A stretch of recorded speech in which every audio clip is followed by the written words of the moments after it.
Seorang yang sudah sampai usia 40 tahun, maka Allah mengingatkan dia untuk menyiapkan 5 bekal utama sebelum dia kembali pada Allah Subhanahu wa ta'ala. Hati-hati yang sudah sampai 40 tahun.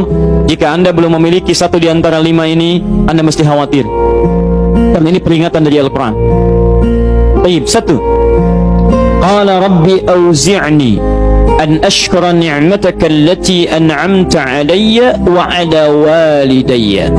Amanat pertama, kata Allah, dia mesti memperbanyak doa kepada Allah Subhanahu wa ta'ala agar dibimbing.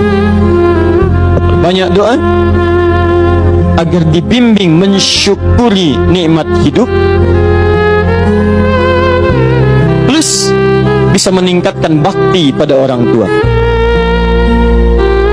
1. Rabbi auzi'ni an ashkura ni'mataka allati an'amta alayya wa ala walidayya. Perhatikan baik-baik.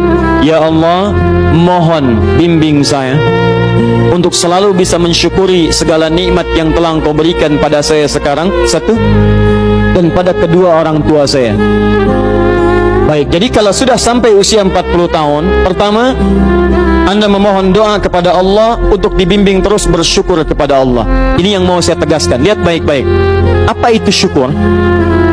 Tidak ada makna lain dari syukur yang tertuang dalam Al-Quran dan hadis kecuali ungkapan kebahagiaan atas nikmat yang Allah berikan kepada kita dengan cara menggunakan nikmat itu sesuai dengan fungsi yang telah Allah tetapkan.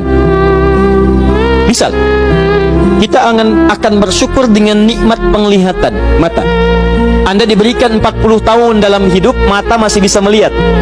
Bagaimana mensyukuri nikmat mata? Kalau Anda ingin syukuri nikmat mata, maka yang paling singkat, gunakan nikmat mata ini sesuai dengan peruntukan yang telah Allah tetapkan. Fungsi yang telah Allah tetapkan. Apa fungsi mata? Masih ingat?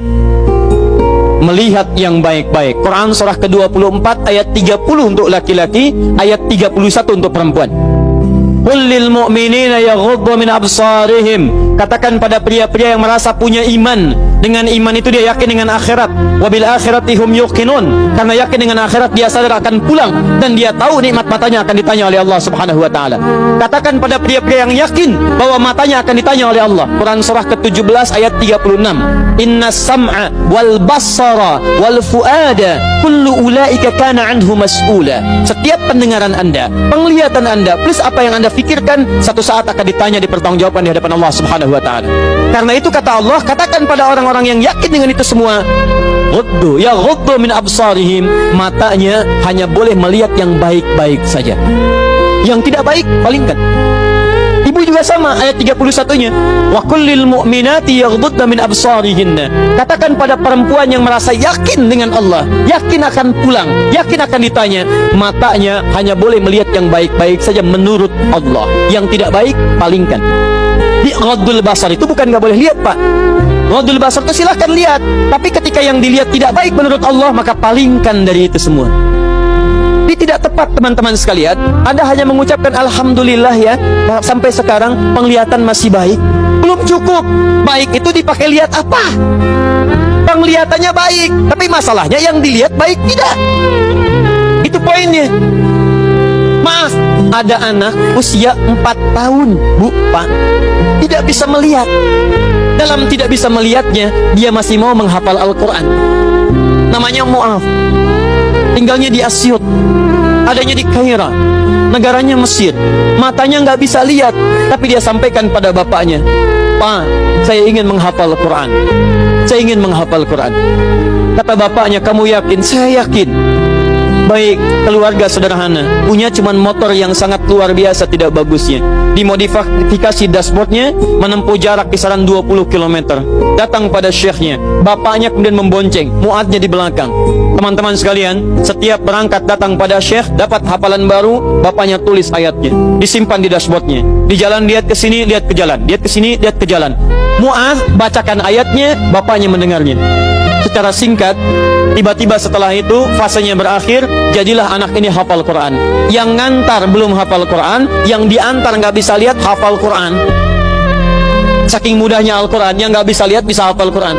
Tapi bapaknya dapat pahala dari transferan anaknya. Perhatikan baik-baik. Begitu dibacakan Qurannya, bagus makhrajnya, viral kisahnya.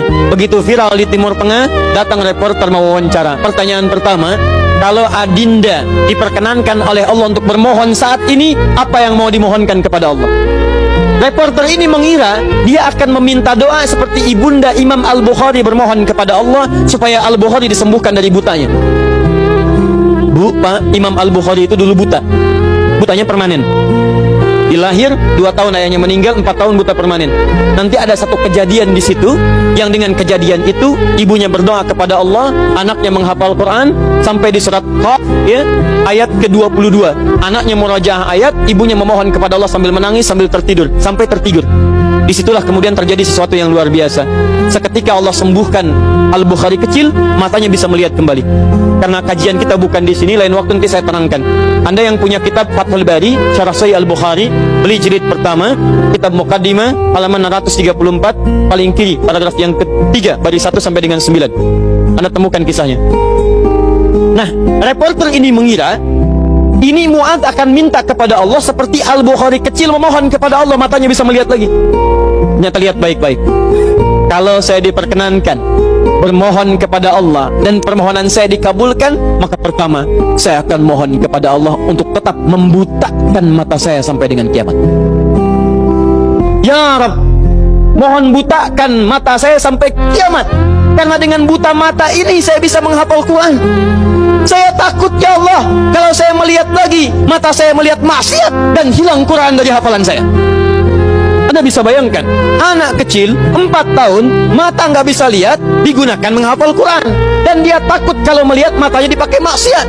Antum dikasih 40 tahun, 40 tahun, lebih daripada 4 tahun, lebih dari 14 tahun, Anda sampai 40 tahun, dipakai mata, dipakai apa mata Anda sampai dengan hari ini? Berapa maksiat yang telah Anda kumpulkan dari mata Anda itu?